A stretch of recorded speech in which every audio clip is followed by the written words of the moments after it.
Your time has come. Tapos na ang oras mo. You've kicked the bucket, cashed in your chips, pushing up the daisies. In short, patay ka na. Sorry for your loss. Pero huwag ka mag-alala, nandito kami sa Ambing PH para i-guide ka sa tinatawag na Great Beyond. Paano mo haharapin ang kamatayan? Ano mangyayari sa katawan mo? At ano nga ba ang nasa kabilang side? Ito ang what would happen if you died. Bad news. Si Mr. Grim Reaper, dumating na sa pinto mo. Si Mr. Death mismo. Time na raw for the reaping. Pero teka, paano mo nga ba ipoprocess to? Noong 1969, isang psychiatrist na si Elizabeth Kubler-Ross ang nag-conceptualize ng 5 stages of dealing with death. Ito ang roadmap na gamit pa rin natin hanggang ngayon. Denial, anger, bargaining, depression, at finally, acceptance. Noong 1968, isang Harvard panel ang naglatag ng criteria kung paano malalaman kung talagang patay ang isang tao. 2 ang major groups, cardiopulmonary criteria, kapag tumigil na ang puso. Neurological criteria, kapag hindi na gumagana ang utak, aka brain death. Kung check na pareho, sorry, wala na talaga. So, ano mangyayari sa katawan mo? Kung hindi aksidente ang ikinamatay mo, kundi natural causes, ito ang gradual process. Una, mararamdaman mong lumalamig ang kamay, paa at braso mo. Magiging blotchy ang balat mo, parang reddish-purple. Ito ang tinatawag na mottling. Madalas ka nang matutulog, hindi na responsive. Unti-unting nawawala ang memory mo, pati sense of time at place.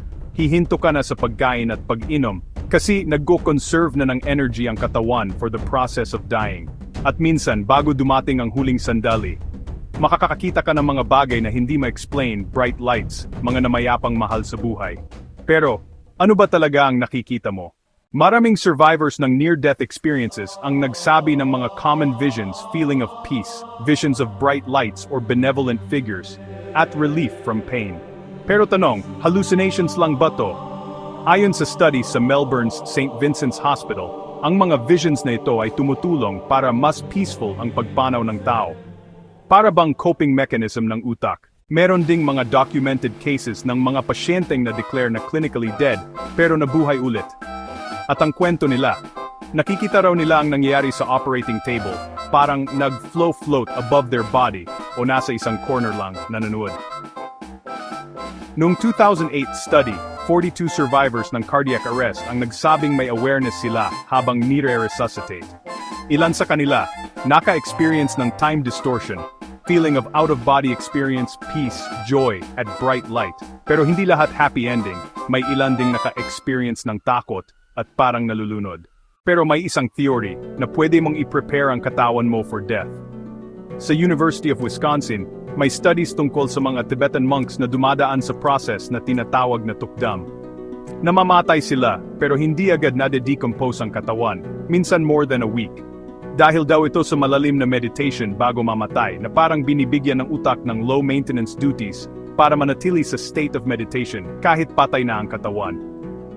Kung ganito kaya ang pre-death ritual natin sa West, baka mag-iba ang pananaw natin tungkol sa kamatayan. Grabe no? Iba-iba talaga ang experiences depende sa tao.